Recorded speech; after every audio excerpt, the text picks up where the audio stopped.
নমস্কার বন্ধুরা, do online easily YouTube চ্যানেলে সবাইকে স্বাগত জানাই। তো বন্ধুরা, 23টি জেলার মহিলাদের জন্য এটা একটা দারুণ সুখবর কিন্তু হতে চলেছে।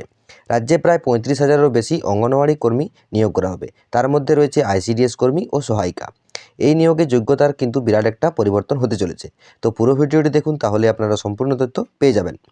আর ভিডিওটি ভালো লাগলে ভিডিওটিতে একটা লাইক দিয়ে যাবেন এবং চ্যানেলটিকে সাবস্ক্রাইব করতে ভুলবেন না, যাতে আপনি সমস্ত রকম চাকরির খবর এবং সরকারি প্রকল্পের তথ্য সবার আগে পেয়ে যান।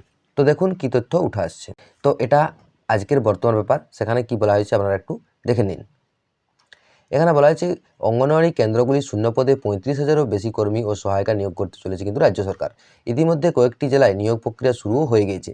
শুক্রবার বিধানসভায় এমনই জানিয়েছেন নারী এবং শিশু ও সমাজ কল্যাণ দপ্তরের মন্ত্রী শশী পাঁজা। জেলা শাসকদের নেতৃত্বে গঠিত বিশেষ কমিটি পরীক্ষার মাধ্যমে নিয়োগ প্রক্রিয়া সম্পন্ন করবে নবান্ন।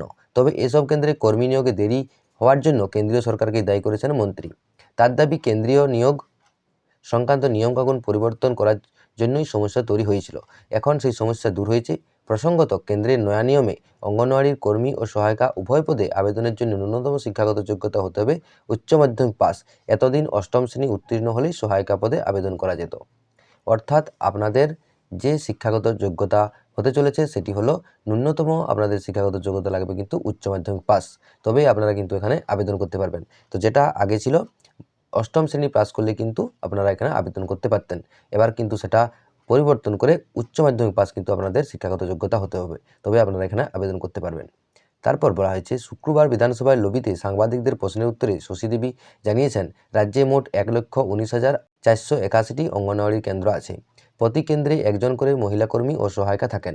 বর্তমানে 21,492 কর্মী ও 13,906টি সহায়িকার, অর্থাৎ যে আইসিডিএস কর্মী সেখানে আছে 21,492টি শূন্যপদ এবং 13,906টি হচ্ছে সহায়িকার জন্য শূন্যপদ রয়েছে। সবাই মিলিয়ে মোট সংখ্যা হচ্ছে 35,398টি। বিধানসভার প্রশ্নোত্তরে পর্বে মন্ত্রী জানান, এই সংক্রান্ত কিছু আইনি জটিলতা প্রথমে তৈরি হয়েছিল, তা মিটলেও কেন্দ্রীয় সরকার নিয়োগ সংক্রান্ত নিয়মকানুনের পরিবর্তন করে দেয়। তাই ইচ্ছে থাকলেও নিয়োগ করা যাচ্ছিল না। এতদিন কর্মী পদে নিযুক্তের জন্য ন্যূনতম শিক্ষাগত যোগ্যতা উচ্চ মাধ্যমিক ও সহায়িকা পদের জন্য অষ্টম শ্রেণী উত্তীর্ণ হতে হতো। কিন্তু এই নিয়ম বদলে দুটি পদের জন্য উচ্চ মাধ্যমিক পাসকে ন্যূনতম শিক্ষাগত যোগ্যতা কিন্তু ধার্য করে। আগে নিয়োগের বয়সসীমা ছিল 18 থেকে 45 বছর, সেটাও কিন্তু কমিয়ে এবারে 18 থেকে 35 বছর কিন্তু করা হয়েছে। অর্থাৎ আপনাদের যে আগে বয়স সীমাটা ছিল, আপনারা 18 থেকে 45 বছরের মধ্যে আবেদন করা যেত, কিন্তু সেটা এবার কমিয়ে 18 থেকে 35 বছর পর্যন্ত আবেদন করা যাবে। অর্থাৎ 10 বছর পর্যন্ত বয়স সীমা কিন্তু কমানো হয়েছে। দুটি ক্ষেত্রে রাজ্য সরকার নির্দিষ্ট কারণ দেখিয়ে আপত্তি করেছিল।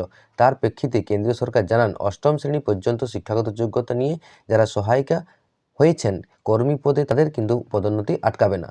সেক্ষেত্রে অবশ্য অন্তত 10 বছর সহায়িকার কাজ করতে হবে এই সংশ্লিষ্ট প্রার্থীকে।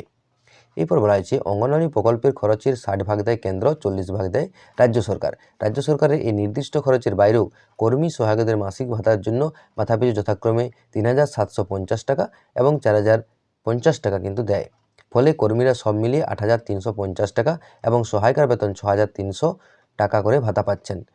মা এবং শিশুর জন্য খাতে বরাদ্দ 2017 সালের পর থেকে কেন্দ্র বৃদ্ধি করেনি, কিন্তু এই সময়ের মধ্যে লাফিয়ে লাফিয়ে বেড়েছে জিনিসপত্রের দাম।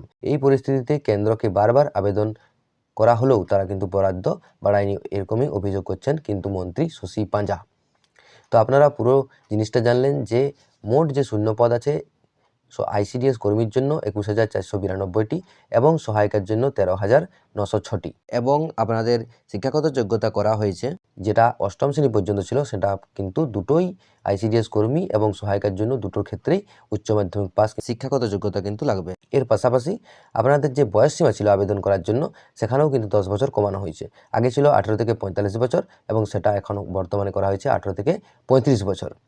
তো আপনাদেরকে মনে হয় সঠিক তথ্য দিয়েই সাহায্য করতে পেরেছি। যদি ভিডিওটা ভালো লাগে তাহলে অবশ্যই ভিডিওতে একটা লাইক দিয়ে যাবেন। তার সাথে সাথে চ্যানেলটিকে সাবস্ক্রাইব করে রাখুন। দেখা হচ্ছে পরের ভিডিও, ততক্ষণ পর্যন্ত ভালো থাকুন, সুস্থ থাকুন। জয় হিন্দ, জয় ভারত।